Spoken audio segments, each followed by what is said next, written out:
boa noite para você que está ligado na nossa programação, para você que fica comigo a partir de agora e o Cidade Alerta Minas aqui na tela da Rede Mais e também pela internet, @Rede Mais HD, YouTube, Facebook e Instagram.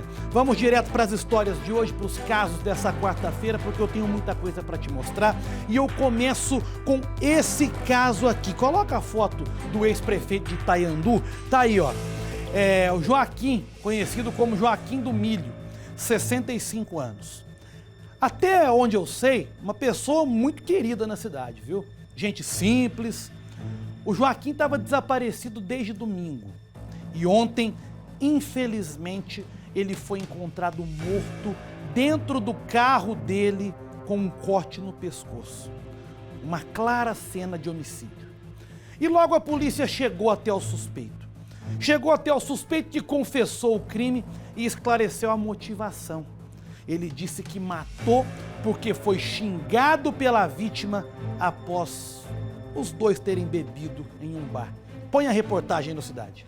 Joaquim Arnoldo Evangelista Silva tinha 65 anos. Segundo a polícia, o idoso foi encontrado morto dentro do próprio carro. Foi uma denúncia anônima que levou os policiais até uma estrada no bairro Vargem Grande, em Itaiandu, no sul de Minas. O denunciante disse por telefone que havia encontrado um carro abandonado e que dentro desse veículo havia um homem morto.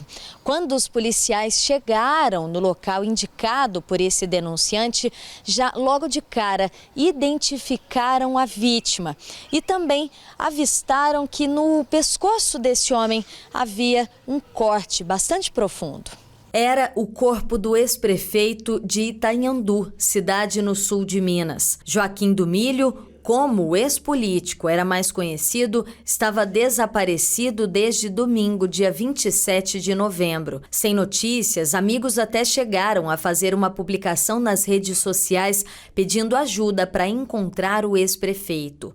O texto também informava que Joaquim teria sido visto pela última vez na companhia de um homem que, segundo relatos de parentes, estaria usando uma tornozeleira eletrônica. Além disso, a postagem também informava que o veículo do ex-prefeito também teria sumido. Foi a partir dessas informações que a PM conseguiu identificar e localizar o suspeito desse crime. O rapaz de 25 anos confessou ter matado a vítima com golpes de faca. De acordo com o boletim de ocorrência, o autor alegou que foi xingado pela vítima e que, por tal motivo, teria resolvido desferir as facadas no idoso. Esse rapaz também contou aos policiais que teria passado a tarde do domingo bebendo com o Joaquim do Milho, num barzinho ainda em Itaiandu. Depois, os dois saíram juntos no carro do ex-prefeito e seguiam para um outro bairro da cidade. Só que num determinado momento eles teriam discutido. Esse rapaz não soube dizer aos policiais o motivo dessa discussão, mas ele alega que teria sido xingado pelo ex-prefeito. Por isso, perdeu a cabeça e deu as 3 facadas na vítima. Ele disse também que o ex-prefeito morreu momentos depois. Ele então resolveu assumir a direção do carro e empurrou o corpo do ex-prefeito para o banco do passageiro. Este homem ainda dirigiu o carro da vítima por alguns quilômetros até a cidade de Itamonte. Foi nesse bairro onde o carro foi encontrado que ele resolveu abandonar o carro com a vítima dentro. O rapaz, que não teve a identidade informada, foi preso em flagrante. Após a notícia sobre o encontro do corpo do ex-político, a Prefeitura de Itamonte divulgou uma nota lamentando a morte e ainda decretou luto oficial de 3 dias. Na publicação, a administração municipal disse que Joaquim era um frequentador assíduo do município, onde mantinha relações profundas de amizade. A prefeitura também destacou que ele era um cidadão exemplar, com o mais elevado espírito público, que deixa um legado de dedicação e amor para com a população itaianduense. Muitas pessoas também se manifestaram nas redes sociais para homenagear Joaquim do Milho. Nos vídeos usados nessas homenagens, Joaquim aparece rodeado por amigos e sempre usando roupas típicas, recitando versos poéticos. O terreno onde eu planto é um terreno de gordura. O milho é bem baixinho e o mato é dessa altura. Sou caboclo da roça, criado na fartura. Nós planta cana, moia a garapa, adoço o café com rapadura. Eu gosto dos violeiros de estar morto, eu prefiro parada dura. A Polícia Civil informou que já está com um inquérito aberto para apurar melhor esse caso. Além da passagem pela política, Joaquim também era empresário. Ele era natural de Nova Resende, mas a informação é de que o corpo dele será sepultado em Itanhandu. É isso, né? Eu tenho certeza que a população de Itanhandu está de luto hoje. Eu deixo aqui os meus sentimentos aos familiares do seu Joaquim, aos amigos, às pessoas próximas e a toda a população de Itanhandu. E em relação a esse cidadão, ele está enrolado, ele sabe que ele está enrolado, ele confessou o crime, mas tentou justificar o injustificável, né?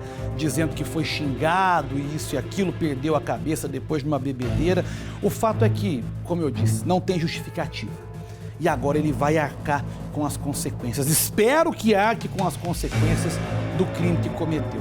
É a única coisa que a gente pode desejar no momento, é que a justiça seja feita. E eu já vou logo com o Cadu Lopes, porque ele vai trazer as informações de um homicídio registrado no bairro Santa Cruz, em Juiz de Fora. Olha a imagem aí na tela, ó. Mais um corpo encontrado num terreno baldio. Mais um em Juiz de Fora. Pelo que já chegou de informação, nós estamos diante aí de mais um caso de execução, de um possível acerto de contas. Vamos ver, põe no Cidade. De acordo com a Polícia Civil, a vítima foi identificada como um rapaz de 22 anos, que é natural de Guarulhos, no interior de São Paulo, mas que tinha familiares em Bom Jardim de Minas.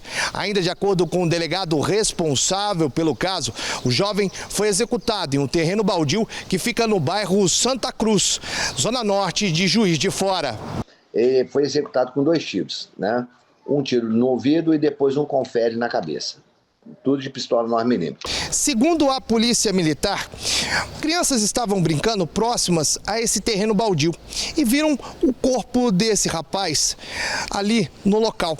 A PM foi acionada e quando os militares chegaram, eles perceberam que esse jovem já estava sem vida e com a cabeça toda ensanguentada. A perícia também foi ao terreno baldio e o perito encontrou, segundo a Polícia Civil, uma mochila também cheia de sangue. No interior dela havia, de acordo com o delegado responsável pelo caso, uma passagem de ônibus de origem de Bom Jardim de Minas, sentido a Juiz de Fora. A Polícia Civil acredita que esse rapaz tem a participação em roubos que aconteciam no Rio de Janeiro e que se escondia no interior de Minas. Nós estamos acreditando que ele seja assaltante, que a Bom Jardim é muito perto de Barra Mansa, né? Perto da região do Rio de Janeiro. É perto daquele Volta Redonda. Barra Mansa, Volta Redonda. Então ele pode cometer muitos roubos à mão armada naquela região e se homiziar aqui em Minas Gerais, que a família dele é de Bom Jardim, apesar de ter nascido no estado de São Paulo. Ainda de acordo com o delegado responsável pelo caso, o jovem não teria descido na rodoviária de Juiz de Fora, mas sim em um outro ponto. E de lá teria sido encaminhado pelo executor até o terreno baldio, onde foi assassinado. Segundo a Polícia Civil, neste momento, a Delegacia de Homicídios de Juiz de Fora está trabalhando com 2 linhas de investigação. Ou ele veio para Juiz de Fora, uma vez que ele já tem passagem por uso e consumo de entorpecente, ou ele veio aqui, porque em Juiz de Fora nós estamos tendo problema com 2 facções criminosas, né? Que estão tentando se apossar daqui da cidade. Então nós estamos combatendo isso aí. Ou ele veio trabalhar para uma facção ou para outra. Ou ele estava com uma outra pessoa, certo? E foram para esse local e teve um desacerto lá por dividir dinheiro, essa coisa, e ele foi executado e levaram ela aos pertences deles. A Polícia Civil agora irá ouvir os familiares da vítima. A motivação que ele veio a Juiz de Fora nós ainda não temos.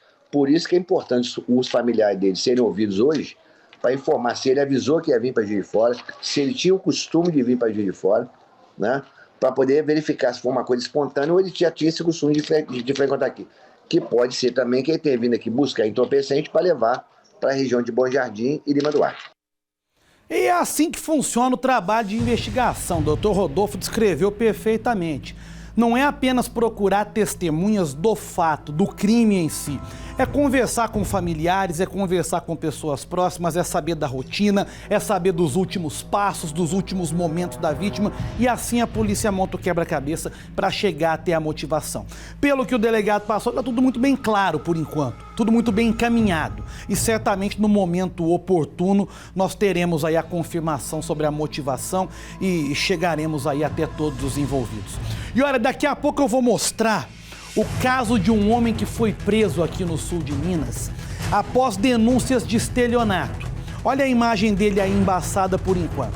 Mas a situação desse cidadão pode ser pior, porque há suspeita de que ele possa ter envolvimento em outros crimes bem mais pesados, inclusive homicídio. Eu vou te mostrar esse caso já já.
sequência aqui no nosso Cidade Alerta Minas desta quarta-feira. Pode colocar na tela a imagem, por favor, do caso.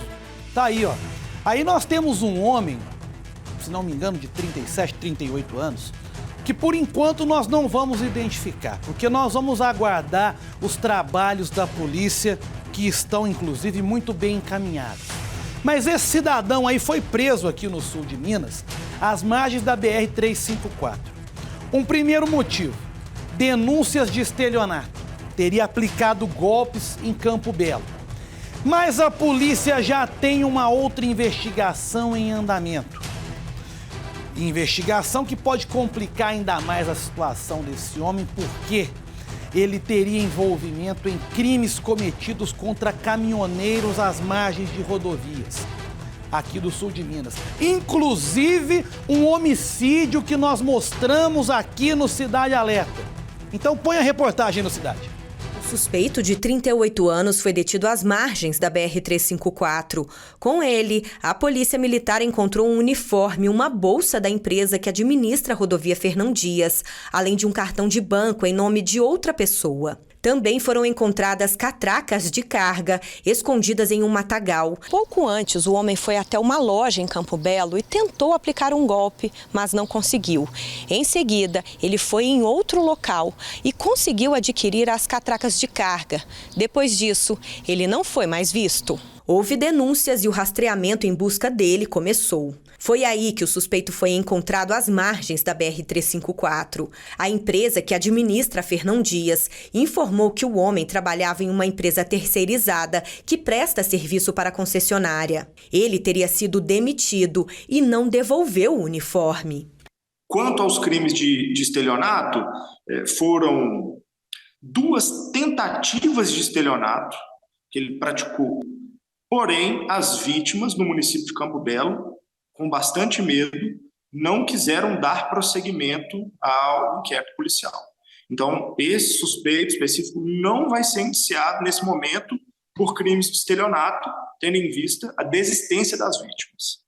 O homem também é suspeito de envolvimento em outros crimes no sul de Minas. O rapaz teria matado um caminhoneiro que deu carona a ele no dia 20 de novembro, às margens da BR-265, em Lavras, também no sul de Minas. Marcos Messias de Oliveira, de 63 anos, foi morto a tiros. Ele também tinha cortes na cabeça. O corpo foi encontrado dentro do caminhão por um outro motorista, às margens da rodovia. Esse encontro desse caminhoneiro, ele foi tratado primeiramente como um crime de homicídio. Então, a equipe da Delegacia de Homicídios em Lavras iniciou as investigações e chegou à suspeita que recaiu sobre o autor.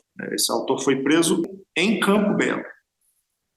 Mas, num primeiro momento, o caso foi tratado como homicídio.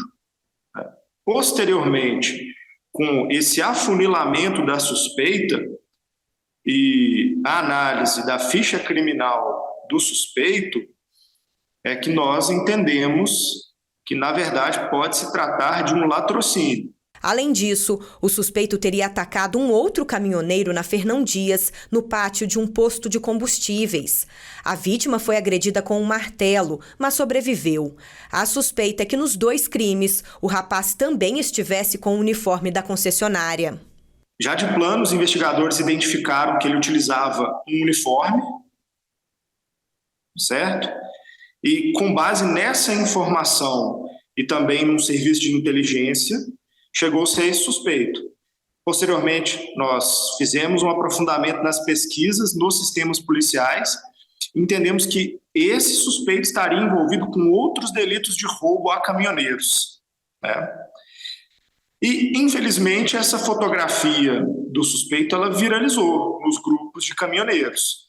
E essa viralização redundou no encontro desse suspeito por caminhoneiros em Campo Belo, e esse suspeito foi agredido por esses caminhoneiros, né? Então, a gente concatenou todos esses dados e conseguiu descobrir que o suspeito que foi preso, que a gente não vai mencionar o nome aqui, né, mas é um suspeito de 38 anos, ele já trabalhou nessa concessionária e é usuário de drogas e utiliza esse modus operandi de circular pelas rodovias, tanto a BR-381 quanto a BR-265, se não me engano, a 354, solicitando carona para os caminhoneiros com a finalidade de praticar crimes patrimoniais. Esse suspeito ele tem diversas passagens pela polícia, já foi preso por crime de roubo e demonstra um comportamento bastante violento nas suas práticas criminosas. Primeira coisa, esse cidadão tem que dar graças a Deus de ter sido preso. Porque se ele fica na mão do pessoal ali na beira da rodovia, esse cara estava morto. O que também não ia mudar muita coisa não, porque pelo menos dava sossego aí. Porque pelo que o delegado, Dr. Rafael Arruda, que inclusive faz um trabalho excepcional lá na cidade de Lavras, pelo que ele relatou, o cidadão é violento, o cidadão tem histórico de abordagem dessa maneira, tem uma vasta ficha criminal e já era para estar atrás das grades há muito tempo. Que bom que ele foi encontrado, que bom que ele foi preso, e aí a gente já começa a ter um desenrolar não só da história que nós mostramos aqui, do caminhoneiro assassinado, como de vários outros casos que a polícia investiga e que envolvem esse homem aí. Olha, vamos para um outro caso aqui, que foi o seguinte, lá em 2019, esse homem que está na tela, o Jairo, ele tinha 38 anos e foi morto a tiros numa briga de bar. Uma briga ali por causa de um jogo de baralho. Tem cabimento um negócio desse?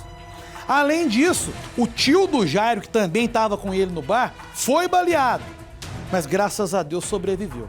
Agora, mais de 3 anos depois, o homem que matou foi julgado e finalmente condenado. O Carlos Alberto Júnior vai contar essa história. Põe no Cidade.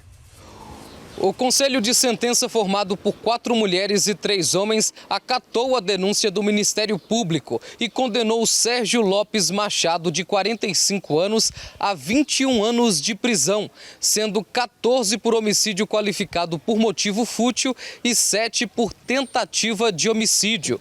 A sessão do júri foi realizada no Fórum Gonçalves Chaves, em Montes Claros, e durou cerca de 10 horas. Sérgio matou Jairo Dantas, de 38 anos, e tentou matar o tio da vítima, de 57 anos. Os crimes aconteceram na madrugada do dia 17 de julho de 2019. Na ocasião, os 3 homens estavam em um bar no bairro Eldorado. Eles jogavam baralho e faziam uso de bebida alcoólica, quando se desentenderam justamente por causa do jogo. Sérgio, então, teria sacado a arma e atirado. Jairo foi atingido no braço e no peito e morreu no local. O tio dele foi atingido na barriga e foi socorrido. Na época, o autor fugiu, mas se apresentou 5 dias depois e desde então estava preso. A informação é que a Defensoria Pública vai recorrer da decisão por entender que a pena deve ser maior. O advogado de Sérgio informou em nota que entrou com um recurso por entender que a sessão do júri deve ser anulada. Nas palavras dele, em razão de irregularidades processuais ocorridas em plenário. A defesa ainda defende a redução da pena. Sérgio foi levado de volta ao sistema prisional e deve cumprir a pena inicialmente em regime fechado. Só é importante esclarecer uma situação. Quando o Carlos cita que a Defensoria Pública vai pedir uma pena maior, muita gente pode ter se perguntado, mas espera aí, a Defensoria Pública não está ali para defender o réu? Nesse caso em específico, não. O réu teve em sua defesa um advogado particular contratado. A Defensoria Pública, no caso, atuou como assistente de acusação, ou seja, estava do lado da família da vítima. Por isso, ela vai solicitar uma pena maior, porque ela não estava trabalhando na defesa do réu, tá certo? Vamos para o próximo caso, que é o seguinte. No ano passado, nós mostramos aqui o assassinato desse jovem aí, ó, o Lu Clayton. Ele tinha 20 anos quando foi espancado por 2 ali que se diziam amigos, né? Isso foi num desentendimento que eles tiveram durante o uso de drogas. E após ele ser espancado, ele foi jogado em um rio e o corpo foi encontrado apenas no dia seguinte. Bom, esses 2 agressores foram presos e durante algum tempo eles tentaram se safar das acusações, digamos assim, apresentando várias versões do caso. Mas ontem, durante o julgamento deles, parece que os 2 resolveram abrir o jogo. Confessaram tudo. É claro que isso pode ter ajudado ali a diminuir a pena, mas não evitou que ambos fossem condenados pela morte desse jovem. Põe a reportagem no Cidade. Os réus foram julgados no Fórum de Muriaé, na Zona da Mata. A informação é que um deles foi condenado a 16 anos de prisão e o outro a 12 anos pela morte de Lucleiton de Oliveira Gomes, de 20 anos. A Defensoria Pública fez a defesa dos réus. Segundo a acusação, a dupla deu várias versões do caso durante o processo, mas acabou confessando o crime. Apesar de, ao longo do processo, os réus trazerem diversas versões para o crime, ontem, em plenário, ambos resolveram assumir a autoria delitiva. Assim sendo, eles foram condenados pela pena de, o primeiro, 12 anos, em razão da menoridade relativa, bem como da primariedade e também da própria confissão, e o segundo a 16 anos, em razão da reincidência, e nós, como assistente de acusação, ficamos extremamente satisfeitos com a condenação, em virtude do modus operandi em que foi realizada a conduta delituosa. Ainda em sede investigativa, o doutor delegado de polícia verificou que estavam presentes os indícios suficientes de autoria, de materialidade, e requereu, em virtude da gravidade do delito, bem como do modus operandi e da vida pregressa dos acusados, ele requereu a prisão preventiva deles e desde então eles se encontram presos. Tudo aconteceu no dia 30 de julho do ano passado. O corpo da vítima foi encontrado um dia depois, no rio Muriaé. Lucleiton tinha ferimentos na cabeça. A polícia descobriu por meio de câmeras de segurança que a vítima havia sido chamada em casa por um dos envolvidos. Durante as investigações, foi apurado que a vítima e os 2 rapazes saíram para comprar drogas juntos. Enquanto os 3 usavam o entorpecente, houve um desentendimento e Lucleiton foi agredido com uma pedra.